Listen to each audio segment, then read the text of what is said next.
Pensar la universidad. Actualidad, vinculación y vida universitaria con la doctora Teresa García Gasca.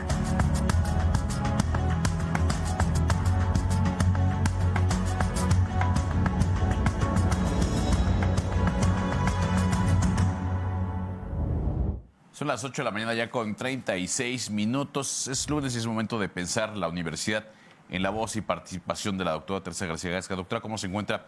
Excelente inicio de semana. Igualmente, Marco. Última semana de nuestro semestre. Ya, y ahora sí de clases. De clases. Y ya vienen 2 semanas de exámenes y el periodo vacacional que será de 2 semanas en el mes de julio para regresar la última semana de julio para las cuestiones administrativas y la siguiente para clases también. Ya. Pues bien, ahí vamos, poco a poco ya en la recta final de este primer semestre de 2023. Y ya se niveló todo el calendario en realidad. Ya no hay más que ajustar. Qué bueno, doctora. Marco, hoy voy a hablar de la ola de calor. Me puse a trabajar, a estudiar un poco el fin de semana para comprender un poquito más qué es lo que pasa. Pero antes de mencionarla, quiero felicitar a los organizadores de la Marcha por el Orgullo del sábado pasado, a Benjamín y a Josué. Fue una marcha muy concurrida, se congregó, yo veía la fila enorme, pues. El dato es que sé que fueron de 12,000 personas, pero se prevé que fueron muchísimo más. Sí, es posible que hayan sido más personas, porque llegando a Jardín Guerrero se dispersaron. Entonces, no cabíamos en Jardín Guerrero, de hecho, ¿no? Entonces, fue una marcha muy pacífica, concurrida, alegre, festiva, pero con una consigna muy importante que es el lograr que todas las personas gocen de todos los derechos. Y en ese sentido, ya les platicaremos despuesito, vamos a trabajar junto con ellos para promover un parlamento abierto y pues que se descongelen las iniciativas al respecto. Y también me parece algún par de iniciativas, ¿no? En beneficio de la comunidad. Pues todavía se va a analizar si hace falta presentar iniciativas o realmente ya están las iniciativas y lo que hace falta es activarlas y pedirles a las y los diputados que abanderen las iniciativas y que las defiendan para que podamos seguir adelante en ese sentido, porque es muy importante que la comunidad LGBTIQ+, que es súper amplia, es enorme, evidentemente tenga la garantía de sus derechos. Claro, que estén plasmados en la norma, como debe de ser. Ajá, y que no haya evidentemente ninguna violación al respecto. Entonces, muchas felicidades a las y los organizadores, sobre todo a Benjamín y a Josué, de la marcha del sábado pasado. Bien, vamos a platicar sobre la ola de calor. Les platicaba yo la semana pasada que iba a buscar información. Desde luego, no es mi tema de expertise, pero me puse a estudiar un poquito y entonces creo que podemos ir entendiendo poco a poquito de qué se trata esta ola de calor y qué implicaciones va a tener incluso en el futuro. Entonces, si me ayudan con la primera imagen, por favor, Sote, platicar aquí que tenemos una primera imagen que define pues qué es una ola de calor. Las olas de calor se presentan cada año, no es un tema únicamente de este año. Se presentan usualmente entre abril y mayo, con una duración de 3 a 6 días. Y principalmente se presentan en los estados de Sonora, Baja California, Chihuahua, San Luis Potosí y Guerrero. Pero en esta ocasión se han presentado ya en 24 estados de la República con temperaturas mayores a 40 grados. Estamos terminando ahorita la tercera ola, que se define como el periodo entre 3 días y varias semanas, en donde las temperaturas están arriba del promedio, tanto para las temperaturas máximas que se identifican entre 2 y 4 de la tarde y las mínimas también están arriba del promedio, que son entre 5 y 7 de la mañana. Eso es una ola de calor y por eso es que en esta ocasión ha durado varias semanas. Se piensa o se dice que esta ola de calor inició a finales de mayo y está terminando aproximadamente en estos días. A partir de ahora, la temperatura va a disminuir paulatinamente en los siguientes días, pero ya se pronostica una cuarta ola de calor. En la siguiente imagen les explico.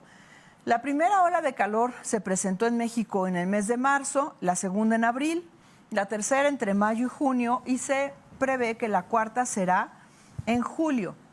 Y hay varias razones para que se presenten estas olas de calor. La primera es que tenemos anticiclones. Se sabe que a finales de mayo un anticiclón en niveles medios de la troposfera, es decir, 5.5 kilómetros de altitud, ingresó desde el Pacífico hacia nuestro país, fortaleciéndose conforme ha transcurrido el tiempo y generando pues estas olas de calor. Un anticiclón, justamente que es lo contrario de un ciclón, Es un efecto, un fenómeno meteorológico en donde hay alta presión y el aire caliente se queda abajo, se queda sobre la superficie de la Tierra y no puede subir, lo contrario de un ciclón. Este aire caliente evita de alguna forma que se formen nubes. Entonces hay una alta presión y esa alta presión evita que se evapore el agua y se formen nubes.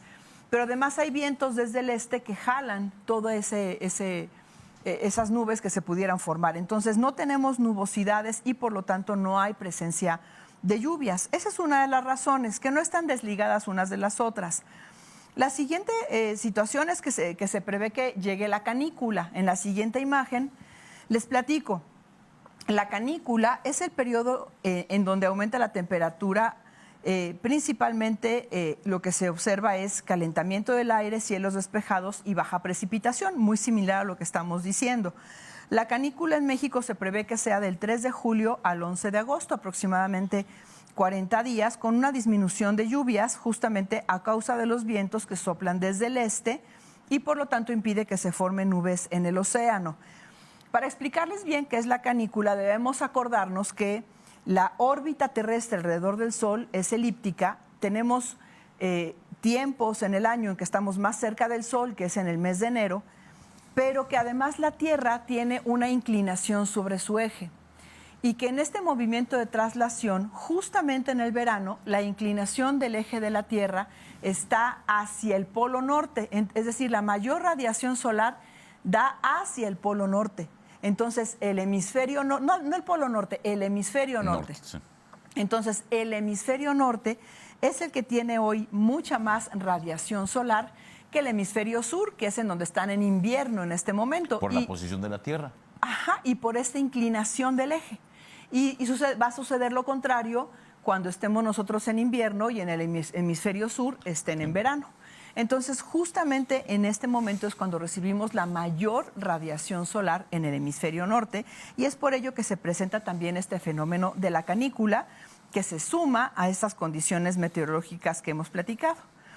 Otra situación importante en la siguiente imagen es evidentemente el calentamiento global de la Tierra, el cambio climático.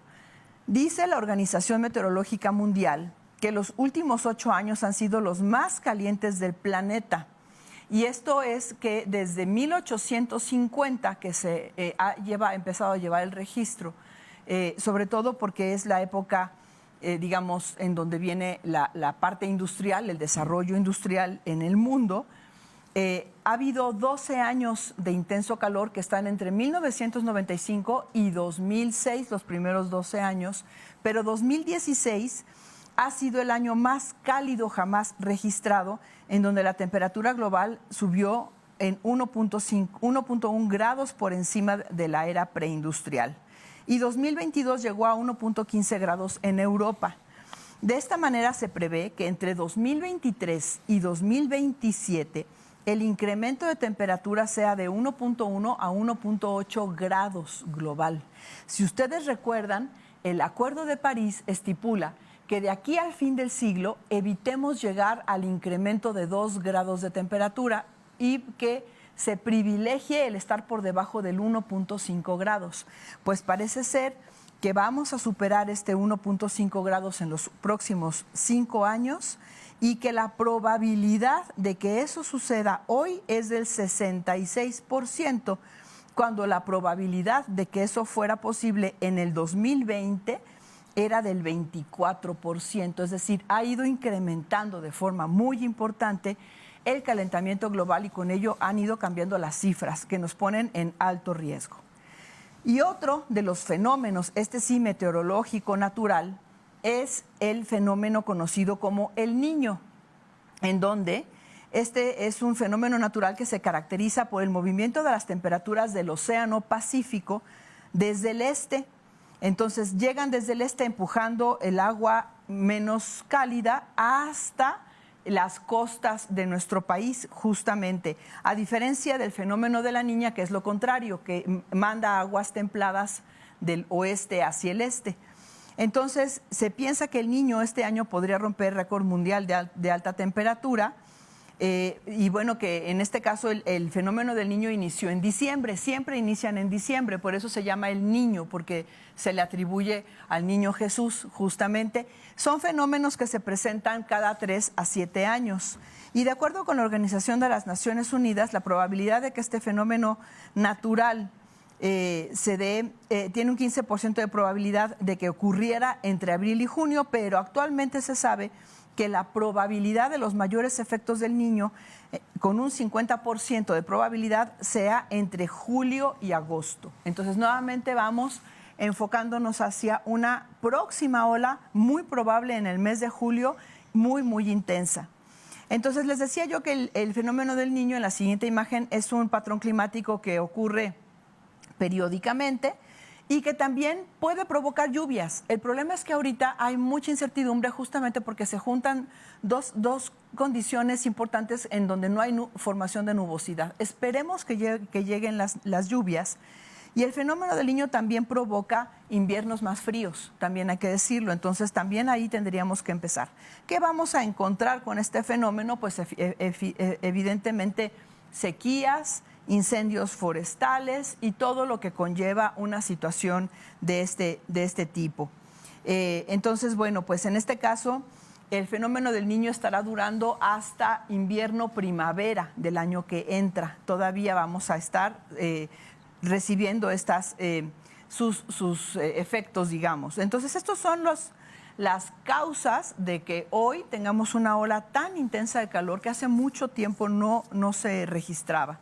¿Cuáles son las consecuencias de las olas de calor? En la siguiente imagen, evidentemente escasez de lluvia, sequías, incendios forestales, incremento del uso de electricidad, incrementa desde luego la crisis hídrica y también las enfermedades por calor, como las enfermedades alimentarias, la deshidratación, el agotamiento por calor y el golpe de calor.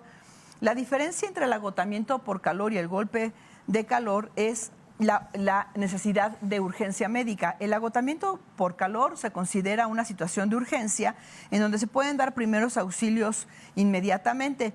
Se determina a través de síntomas como taquicardia, respiración rápida, cansancio extremo, sudoración, dolor de cabeza y debilidad. Y lo que hay que hacer es poner a la persona en un lugar fresco, tratar de bajar la temperatura e hidratarla. Pero el golpe de calor se identifica incluso por convulsiones, confusión, delirios, escalofrío, pérdida de conciencia, piel caliente, y esto sí amerita una emergencia médica. Inmediatamente hay que llamar al 911 y tratar de enfriar a la persona con paños mojados y demás. Entonces, bueno, tener mucho cuidado. ¿Cómo prevenir estas situaciones? En la última imagen, pues bueno, ya lo han ido mencionando, permanecer a la sombra, tener cuidado con los alimentos que sean bien cocidos, hidratarse lo suficiente, cubrirse del sol, usar protector solar, usar ropa delgada, evitar el trabajo intenso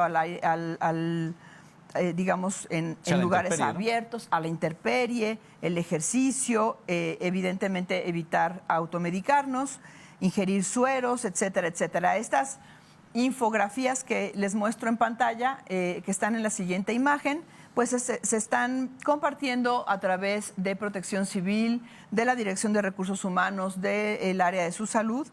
Y bueno, tener especial cuidado con niñas y niños, mujeres embarazadas, adultos mayores y también con las mascotas. Hay que poner suficiente agua para los animales y si podemos igualmente pues en la calle para ayudar también a los animales que no tienen casa. Nuestro número de emergencia en la universidad, 442-192-1209 y desde las extensiones de la UAC al asterisco 09. Entonces, estas son las reflexiones que les traigo el día de hoy con respecto a este tema tan importante sobre las olas de calor que estamos sufriendo y bueno, pues decir que se prevé que venga una más en julio. Ahorita van a bajar las temperaturas paulatinamente hasta menos de 30 para la próxima semana y después otra vez esperamos. Pero vamos a ver, ojalá que las cosas mejoren. Doctora, y lo comentaba yo en la mañana, esto nos ha venido a hacer más evidente la crisis hídrica en la que estamos insertos. Me parece que ha hecho más visible o más palpable la importancia de cuidar el agua y la crisis en la que nos encontramos. Sí. En Xochimilco los canales se están secando. En Tamul, parece ser que la cascada de Tamul se está secando también. Es una verdadera desgracia, así hay que decirlo. nos tiene que llevar a una conciencia mucho más profunda sobre el cuidado del agua y del medio ambiente en general. Creo que todo a lo mejor parece discurso, pero debemos pasar del discurso al hecho. Y nosotros, en lo individual, cada quien puede llevar a cabo acciones muy puntuales desde casa, cuidando el agua, la luz, cambiar a energías renovables. Claro. Hay mucho que podemos hacer. Hay que hacerlo porque hoy estamos viendo una consecuencia que está relacionada con fenómenos naturales, pero que también está relacionada con el cambio climático que se ha propiciado en las últimas décadas. Entonces, pues tenemos que tomar conciencia al respecto, Marco. Muy importante. Todos, en lo inmediato. En lo individual, institucional, sí, claro, gubernamental y en lo inmediato, desde ya. Quiero comentar, Marco, antes de irme un minutito. Sí, adelante, doctora. Hoy vamos a tener el foro de movilidad que nos habían estado solicitando personas de la sociedad civil y algunas compañeras y compañeros de la UAC. A las 5 de la tarde en el auditorio Fernando Díaz Ramírez, también se va a transmitir por Facebook Live. Se invitó a la Secretaría de Desarrollo Urbano y Obras Públicas, vendrá el subsecretario Rogelio Alcocer. Se invitó también a la Agencia de Movilidad. No nos han confirmado todavía hasta ahorita lo que yo sé es que todavía no sabemos si vendrán o no. Y también se invitó a la comisión de la Cámara de Diputados, a la comisión correspondiente, y que tampoco nos han confirmado si van a venir. Sería una pena que no vinieran porque es un foro en donde vamos a abrir el tema y creo que todas las voces tienen que ser escuchadas. Y para que los ciudadanos necesitamos escuchar a la autoridad que hay en torno al tema de la movilidad, doctora. Justo, pues para saber cuál es la expectativa. Y la estrategia que están llevando. Exactamente. Entonces, bueno, 5 de la tarde el día de hoy, Auditorio Díaz Ramírez, y si no por los canales de Facebook de nuestra institución.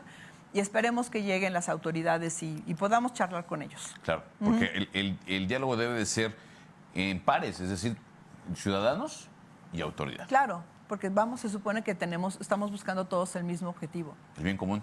El bien común. Ajá. Doctora, muchas gracias. Gracias, Nos vemos Marco. la próxima semana. Sí, muchas gracias. Yo hago una pausa y regreso con más información.